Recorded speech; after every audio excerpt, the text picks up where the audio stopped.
Vous savez, moi, si quelqu'un m'a déjà aidé dans le passé, m'a porté assistance dans quelconque situation, peu importe ce qui se passe, il y a des choses que je ne ferai jamais. Si une personne m'a déjà prêté main forte, il a payé mon ticket, il m'a sorti du pétrin, il a payé mon loyer, il a aidé ma famille, il m'a assisté dans les moments difficiles. J'ai dormi chez lui parce que j'étais en difficulté. Jamais de la vie, je n'oserais.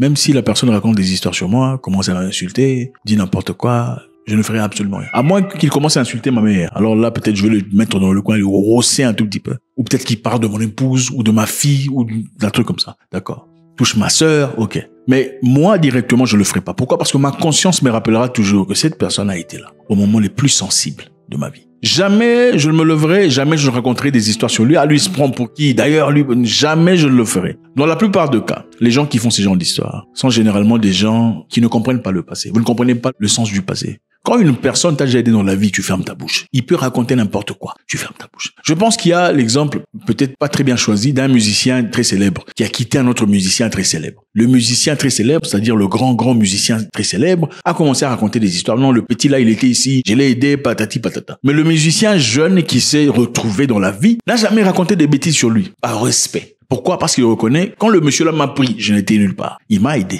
En tout cas, il a assisté à ma construction, à la personne que je suis devenu aujourd'hui. En guise de ce respect, je lui manquerai pas de respect. Même si je connais ses fautes, ses erreurs, ses insuffisances, ses défaillances, je ne les dévoilerai pas. C'est ça la marque d'un grand homme. Je ne le ferai pas. Il peut raconter ce qu'il veut, ce n'est pas grave. Je reconnais ce que lui a fait pour moi. Il y a des musiciens dans un pays ici qui insultent d'où ils sont venus. Pourtant, ils crèchaient dans cette maison. Ils dormaient par terre. On leur a appris à se raser les aisselles là-bas. Et ceci est valable dans vos amitiés, dans vos vies, dans vos correspondances. Un ami t'a aidé, on t'a appris à t'habiller. Il faut fermer ta bouche. Oh non, elle pense que quoi? Non, calme-toi. Et il y a des gens qui diront, oh non, les gens pensent que voilà, c'est parce qu'ils t'ont aidé dans le passé qu'ils doivent te contrôler. Non, ça veut simplement dire que pourquoi dans le passé, quand il t'avait aidé, quand tu n'avais rien, tu n'avais pas réagi? Non, quand tu n'avais encore rien. Pourquoi tu n'as jamais réagi disant que non, il est insultant, menaçant et tout le bazar? Pourquoi quand tu n'avais rien, tu n'as jamais parlé? Non, il fallait dire quand tu n'avais encore rien. Il fallait dire quand il te payait encore ton loyer. Il fallait dire quand il te décantait encore dans tes situations difficilement financières. Pourquoi tu as attendu quand tu as maintenant quelques opportunités ici et là, quelques moyens pour commencer à dire, je veux pas accepter ça? Ça veut dire que tu es faible d'esprit. Tu es un lâche, un hypocrite. Parce qu'un homme fort dit tu me manques de respect malgré l'argent que tu me donnes. Un homme fort dit tu me manques de respect malgré ton assistance. Je ne tolérerai pas. Si tu attends le moment où tu n'as plus besoin de cette personne pour commencer à raconter des bêtises, tu n'es pas un homme digne. Ceci est valide aussi pour ceux qui travaillent pour des gens. Vous avez travaillé pour quelqu'un pendant longtemps, il vous a aidé pendant un moment. Aujourd'hui, vous travaillez seul, vous vivez seul, les choses avancent pour vous. Il faut jamais raconter des bêtises sur là où vous avez été dans le passé. Même l'univers ne sera pas d'accord avec vous. C'est généralement ça. Ah, lui, là-bas, il m'a maltraité. Bon, d'accord. Mais pendant le moment là, est-ce que tu as eu un salaire? Pendant le moment là, il y a eu des moments de repos. Pendant le moment là, il y a eu un peu de bonté. Il faut être reconnaissant, ferme ta bouche. Laisse-lui parler, s'il va parler, toi reste dans ton coin. Ferme ta bouche. God bless.